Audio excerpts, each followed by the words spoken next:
दोन्ही 89 मराठी या यूट्यूब चॅनलवर मी आपला संजय गोडके सर्व शेतकरी बांधवांचं स्वागत करतो. मित्र, आज 16 ऑगस्ट 2025 आज सोलापूर बाजार समितीमध्ये 180 गाड्याची आवक आहे. शेतकरी मित्र, आज खरं तर सोलापूर बाजार समितीमध्ये अनेक बांगलादेशी गाड्या आल्या असल्याचं या ठिकाणी जात आहे. नुकतंच बांगलादेशानं सध्या पहिल्या टप्प्यामध्ये 200 मेट्रिक टन कांदा आयातीचं कबूल केलं आहे आणि त्याप्रमाणे सध्या पहिल्या टप्प्यामध्ये भारताकडून बांगलादेशला 200 मेट्रिक टन कांदा निर्यात होणार आहे आणि त्यामुळं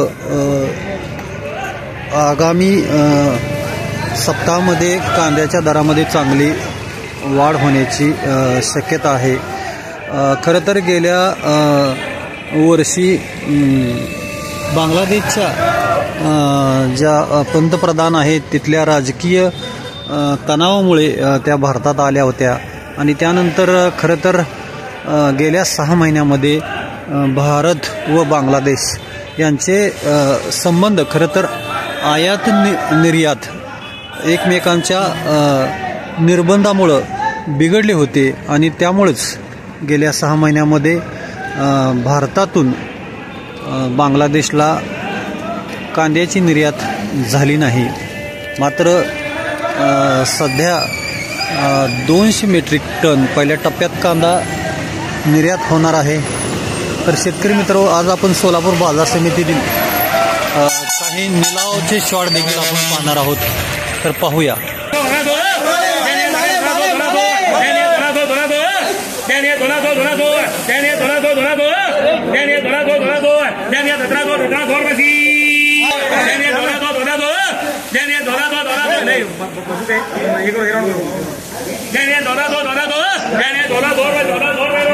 मीडियम चिंगळे शेतकरी बंधूंनो 1400 रुपयानं विकली गेलेली आहे.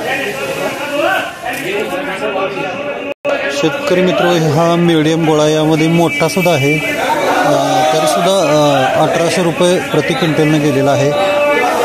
खरं तर हा माल 2500पर्यंत जाणं आवश्यक होतं, मात्र यामध्ये कुठंतरी लागट आणि पांढरे चट्टे या ठिकाणी असे पडायला चालू झालेले आहेत. त्यामुळं खरं तर रेट कमी या ठिकाणी झालेला आहे.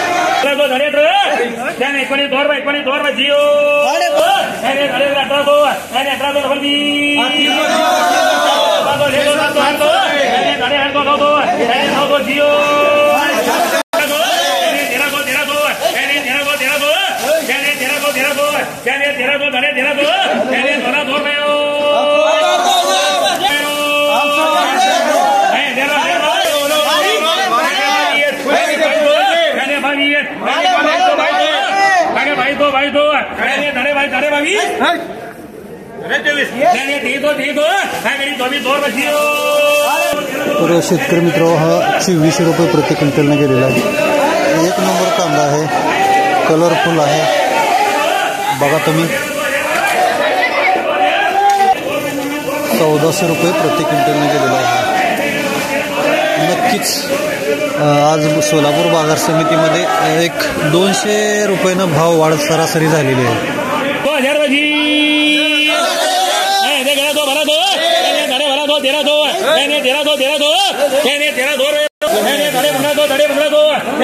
शेतकरी मित्र, हा 1800 रुपये प्रति क्विंटल गेलेला आहे. 1 नंबर आहे, मीडियम गोळा आहे. तर एकंदरीत शेतकरी मित्र, आज सोलापूर बाजार समितीमध्ये 1 नंबर कांदा हा 18, 19, 20, तर काही वक्कल हे टॉप 1 हे 2300-2400 रुपयेपर्यंत विकले गेलेले आहेत. तर मीडियम कांदा हा 13, 14, 15 असा विकलेला आहे. तर गोल्टा गुलटी ही 100 रुपयापासून ते 1300 रुपयेपर्यंत विकलेली आहे. एकूणच सरासरी कांद्याच्या दरामध्ये 100-200 रुपयाची वाढ झालेली आहे. आज सोलापूर बाजार समितीमध्ये गाड्या ह्या ज्या कर्नाटकच्या असतील किंवा इतर मोठ्या प्रमाणात दिसून आलेल्या आहेत. खरं तर चाळीमध्ये कांदा आता जास्त दिवस ठेवणं शक्य नसल्यामुळं यापुढच्या काळामध्ये चाळीतील कांदा हा रोजच्या रोज खराब होण्याच्या मार्गावर असल्यामुळं शेतकरी काढू लागला आहे. त्यामुळं आवक ही वरचीवर वाढणार आहे हे मात्र नक्की आहे. मात्र सुदैवाची गोष्ट ही आहे की भारत आणि बांगलादेश यांच्यामध्ये नुकताच आयात निर्यातबद्दल जे कांद्याबद्दल जे धोरण नव्यानं चालू केलेलं आहे त्याचा फायदा खरं तर शेतकऱ्यांना होतोय का याच्याबद्दल बऱ्याच व्यापाऱ्यांमध्ये साशंकता आहे. कारण गेल्या काही 6 महिन्यामध्ये जे बांगलादेश आणि भारत यांच्यामधले आयात निर्यात एकमेकाच्या वस्तूवर लावलेल्या निर्बंधामुळे व एकूणच